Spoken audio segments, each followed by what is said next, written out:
Hinihintay na ang aksyon ng Food and Drugs Administration o FDA sa reklamong mayroon umanong ilang negosyanteng naghahalo ng trigong pakain sa hayop sa paggawa ng harina.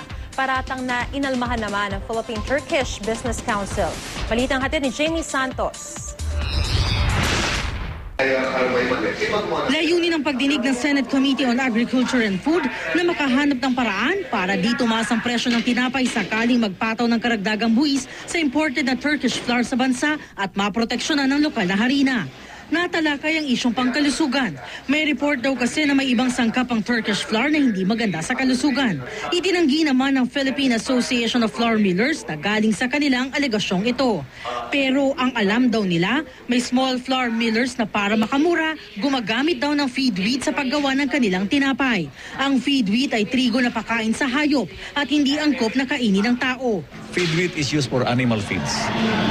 It is used to feed chicken, hogs, poultry, and so on. Nagsumiti na raw ang asosasyon ng reklamo sa Food and Drugs Administration. Hinihintay na lang daw nila ang aksyon nito.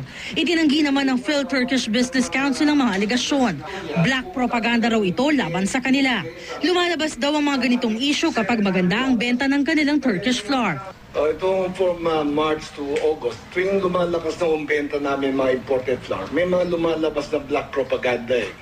Like ito, prop of the toxic Turkish flour used for pandesal. Sana raw kung may problema ang kanilang mga kalaban sa industriya, sa FDA magreklamo sa halip sa mga dyaryo. Dahil walang miyembro mula sa small flour millers, itinigil na muna ang pagdinig.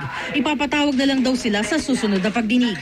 Mahirap kasi ang hearing na ito kasi the industry is asking for anti-dumping duty. That means you have to impose duty on Turkish flour. Siyempre, pag mahal ang raw material, mahal yung product. So doon tayo nag-iingat na sana wag na tumaas yung presyo ng bread. Jamie Santos, GMA News.